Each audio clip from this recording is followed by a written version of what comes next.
Welcome children, welcome to my computer class. Let's do it today. The new commands, new tools, we'll be doing it today. Which are those? Let's see those. Pick tool, which we have done it last time, that last session we did it, but it is only for the selection purpose. I told you today we'll be using the pick tool for the new technique, that is scaling, stretching. Then later on the next is rotation and the skew. These are the four new parts in the pick tool we'll be looking forward. Next is the basic shapes tools. Also we have done it last week, but today we'll be using this for creating a new logo. We'll see this today. Then new command, new tool you will be learning, that is a knife tool and freehand tool. These are the new tools you will be doing it today. Next is changing the line thickness, also new for you all. And then zoom tool, we have done this zoom tool just for zoom to page size, that is shift F4 we have done. In the zoom tool we'll see how to zoom in and zoom out. Along with that, use of shift F4 command also we'll see. Let's start with the Corel Draw children.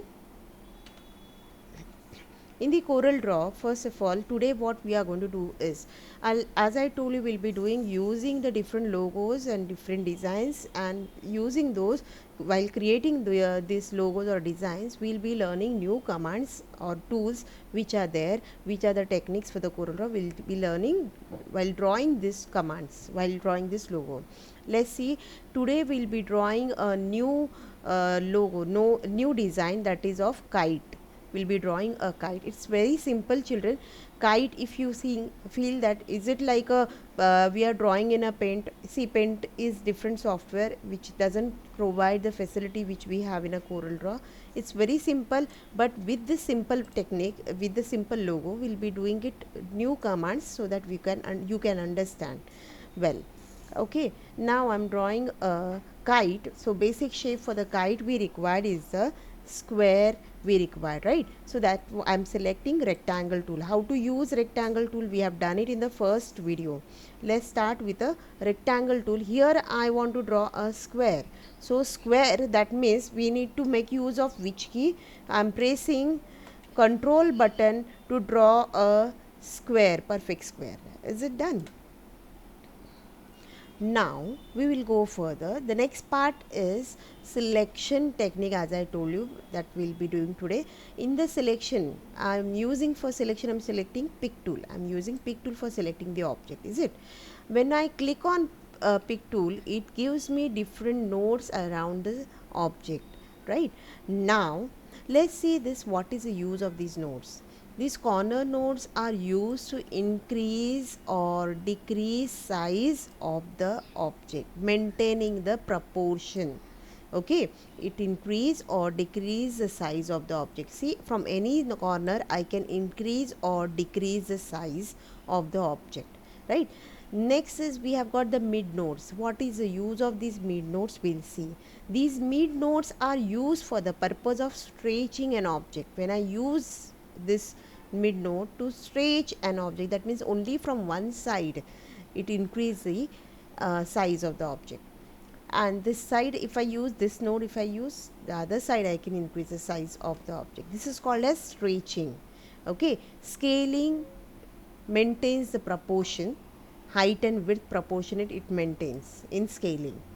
Okay, and stretching will stretch an object from one side. This you have to remember. Okay, these are the four different nodes used, corner nodes and side nodes. One more thing is there, that is called as rotation. What is rotation and how do I get it? See, the pick tool is already selected. Now how do I get the rotation angles? For that we need to click on the object again. When I click on the object again, now the selection nodes have been removed and the new nodes have come in front of us. Which are those? These are called as rotation angles. These are corner side, we have got the rotation angle. With this rotation angle I can rotate an object.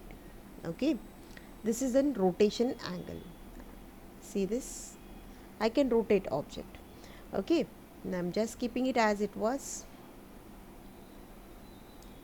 With the rotation angle I can rotate any side, any corner I can rotate the object. See this corner, let's try out.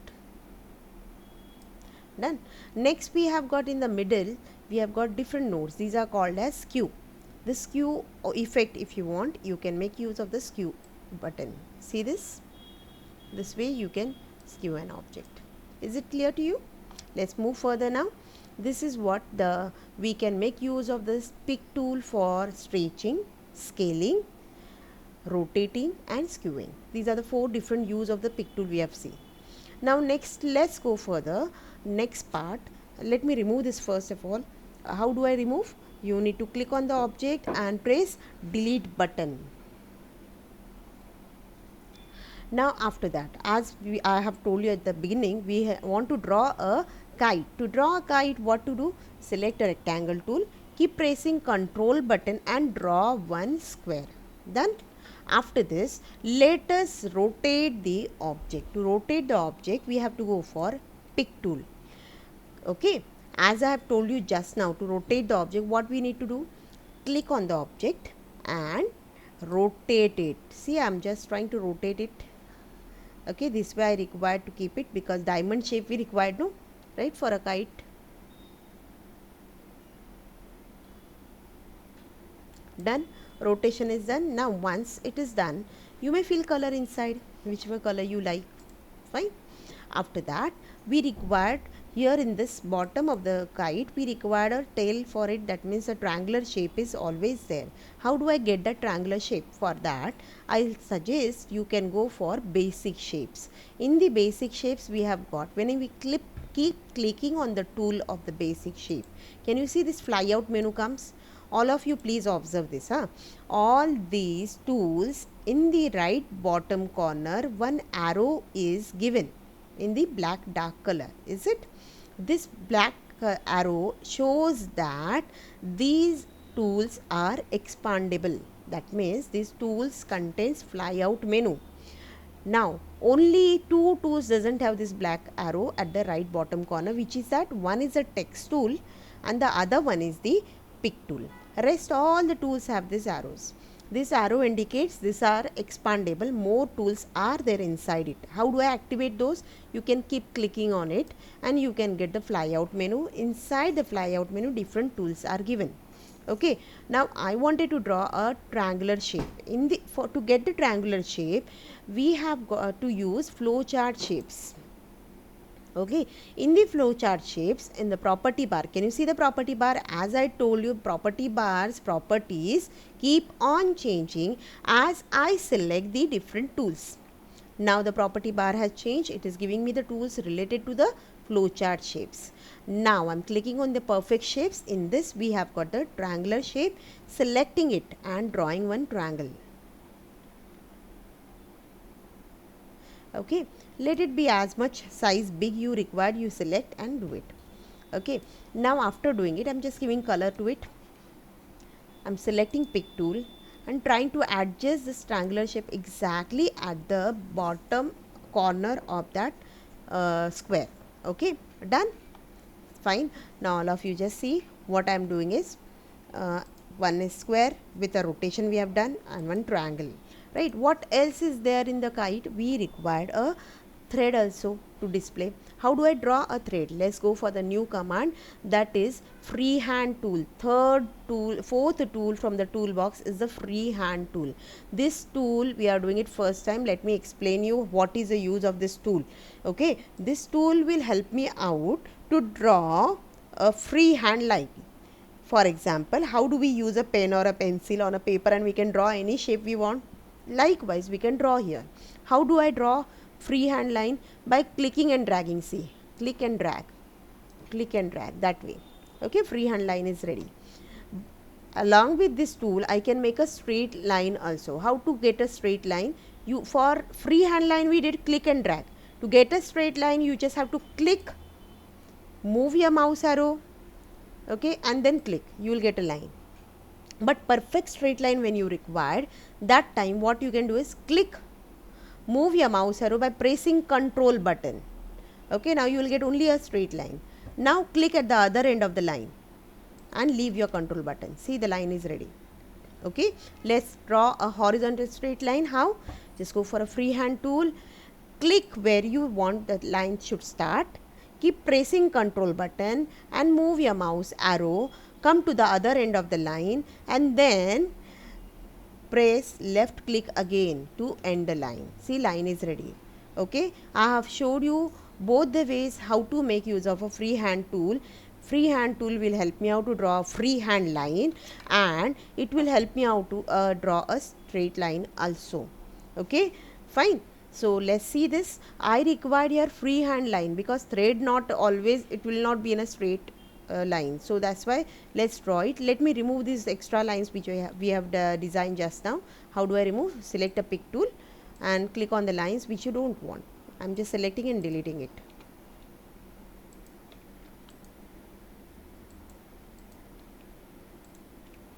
Fine, let's draw a freehand line now. I'm drawing a freehand line by clicking and dragging over. See, line is ready.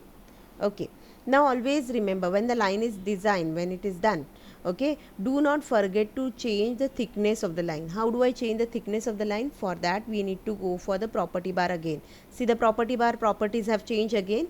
See, okay, here it is giving me hairline. This is the outline width. You need to change it. Instead of hairline, you may go for a 1 point line, 1.411 mm. It is in millimeters. So see, the thickness of the object is changed. Okay, same way I can change the thickness for the square and the triangular shape also. How? Just go for a pick tool, select square and go for a thickness how much you required. I'm just selecting 1 point only, 1 mm. Okay, done. Our kite is ready, but now I'm still not satisfied with the kite design. Okay, what I want, I want multicolor kite. Even I want some design on it. How do I do that multicolor? In a one square, two different colors, how it is possible? Yes, it is possible. We can make it possible by using knife tool. Knife tool will help you out to cut the shape into two different parts. How? Let's make use of it. I'm selecting a square and here I want multicolor. Either you may get a this way line in break in between or else horizontal break in between. I'm just selecting knife tool. Where is the knife tool? Let's see. Knife tool is a second tool from the toolbox where we are getting here shape tool now. Okay, keep clicking on it and go for the second option in that flyout menu, that is knife tool. Select, and now you have to come to the one point from where you want to cut the object. I want to cut from here or here, wherever you want. You just move your mouse arrow. See, the mouse arrow has turned to knife now, knife symbol. Okay, now here I'm just going to the one point where when I reach to the point corner of that shape, it changed the mouse arrow. See this, that knife is now in a standing position. It is ready for cutting. Now click on that point and move your mouse arrow. I'm not dragging, I'm moving, and come to the other end and then click. When you will click, see, now when you come to the other end, click there. So once you click, the mouse pointer of the knife is, see, it is done. Cutting is done. Now let's see how we'll come to know whether cutting is done or not. You just have to go for a pick tool and select the object. See, now this object has been selected with the two different parts, upper triangular part and the lower triangular part. Can you see this? Now you may change color. I'm changing color here. See, whichever color you want, you may go for it. Now I want to add one design in it. How do I add a design? I'm using today only ready-made shapes, not designing more in it. So ready-made shapes, that means basic shapes we'll go for. Okay, now in the basic shapes tool we have got perfect shapes, right? And I'm selecting smiley face here. Okay, I want big smile on your face. So let's see, and let's fill color inside. Okay, this way I've decorated my kite. My kite is ready now. The next part is, after once logo is ready, you have to save the file and export the image into JPEG so that you can use it anywhere else in the Word file, PPT file, or anywhere else for any other different purpose. Let's see how to do it. For that, first of all, you need to group the object. Okay, grouping an object is more important. How do I group it? Just go for a pick tool and select the object. All the contents of the object which are there in the file I want to select. Either I can click and drag over. This is called as selection marquee, or else I can press Control A. Control A is a new shortcut I am telling you to select all the objects which are there on the screen, on the page it will select. But remember, you have to take care that rest all objects which are not required should not be there on the screen. Okay. Now grouping you have to do. How do I group? I have taught you last week. Grouping, that means Control G, shortcut key for the grouping, or else let me do undo, so that or else the other option I can show you. The or else you may go for, once the selection is done, you may go for group command on the property bar. Can you see this group command here? Okay, grouping done. Once the grouping is done, fine, you need to save your file and export to your JPG image. How do I do that? Exporting, file menu and export image. Export command is there, just go for it. Shortcut key for the export is Control E. Okay, and convert it into what? Save as, type as JPEG image. Now here I am giving file name as kite. Okay, file name I have given as kite. Let's save it, export it. That means I am just giving export, give OK. Okay, our kite is ready now. Okay, our kite is ready in the My Documents. I'm just going, because this has been done in the My Documents. See this kite in the My Documents page. Okay, see, when I double click, it will be open with the, see, we forgot today what, the changing the line thickness for the smiley face. That's why it is giving me that smiley face lines are very thin. Okay, always remember, when you once you draw the object, just don't forget to change the line thickness. Okay, now let's come out. Hope you must have understood this well, how to draw a kite using different tools. We have done it today, knife tool, freehand tool, then after that freehand tool, as well as the selection technique also. Fine, hope you must have understood. And one more tool is remaining, that is a zoom tool. I promise you that I will show you zoom tool also. Let's see that what is the use of zoom tool. Zoom tool is a third tool from the toolbox. Okay, as you can click on it and see the toolbox tools are available on the property bar. Okay, this is zoom in. When I click on this plus sign, zoom in, it zoom ins the object, and zoom out, come out of the object, zoom in. Okay, zoom out and zoom in. Okay, now after doing zooming, sometime it happens like you may do zoom in using the middle mouse button, that is a rotation button is there, right? This button also helps you out to zoom in and zoom out. But when you do zoom in, it becomes too much, become bigger size as compared. You can see here on the standard toolbar, it is 3400% zoom level now. You can zoom out, but still it takes time, and you may lose the object where exactly it is located. So rather searching the object and rather giving the same command again, zoom in, zoom out, you may go for the command that is what? Zoom to page. The shortcut key I have told you, that is Shift F4. Okay, this will take you to the page size zoom and it will show the object properly. Okay, hope you must have understood this well. So see you children next lecture, next video we'll see. Okay, and the new commands will explore more. Thank you. Bye.